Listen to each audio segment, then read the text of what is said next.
Now, I have indicated nobody wins or loses a divorce, and I believe that. But one person can have a much better result than the other person if they make their decisions wisely. Your lawyer, if he's shrewd, if he's smart, and if he works, and if you have good facts and a good case, can, quote, defeat the other side. I don't know of any lawyers that can defeat the bad guys and the good guys.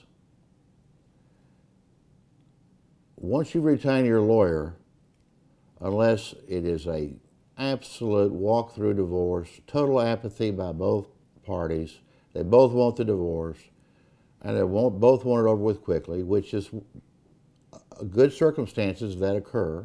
It's rare, but it does happen. Let your lawyer do the negotiations. It does no good for you to spend a lot of money on a lawyer to set up a strategy, a settlement posture, and then think you can do an end run and go around and settle the case yourself. All you do is undermine the power of your attorney and undermine your case and increase your fees.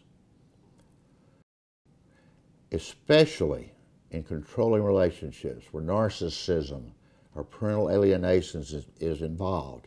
When that is a core issue in the case, if one of the spouses that is participating in this terrible behavior sees a hammer coming, he will frequently go to the other party. I'm sorry, here are the flowers. I'm sorry, you can have the children again. I'm sorry, here's a check. These lawyers are charging us a fortune. Let's just get this over with. And 2 hours later, you've given your case away, and all the work your lawyer's done, and all of the preparatory work for a good hearing, a good judge result, or a good jury result is undermined. Don't undermine your attorney. If you don't trust him, get a new lawyer. In the state of Texas, you can fire a lawyer for any reason you want. You don't have to have a reason. But if you do trust him and use him, use him. Don't try to be a lawyer.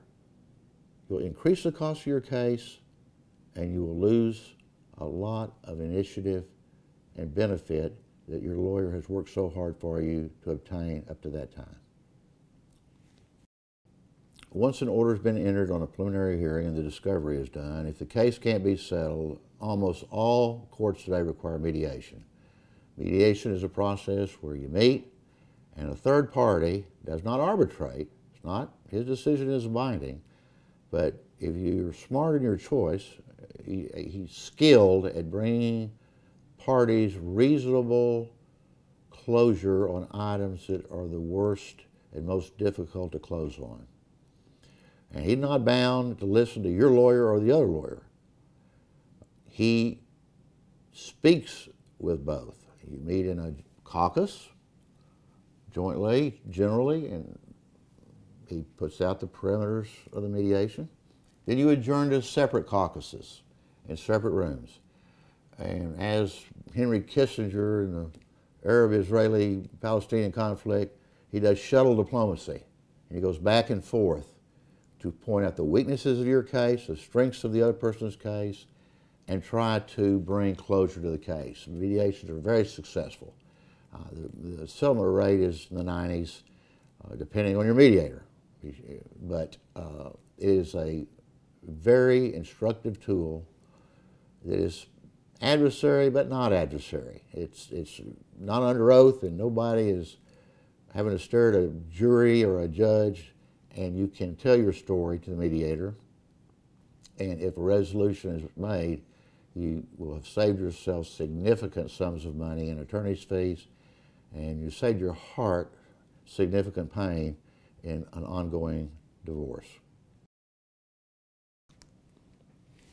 Should mediation fail, there are a number of pretrial matters that occur, and then depending upon whether you have a jury or a judge, you have a trial. The judge will make a ruling, and he won't have all the information, and in today's world, the crowded dockets, most judges have pretty strict time limitations, so you're going to have to be very concise in presenting your evidence, but he will rule, and that will bring closure to your case subject to appeal. NACAW Law Firm, may I help you?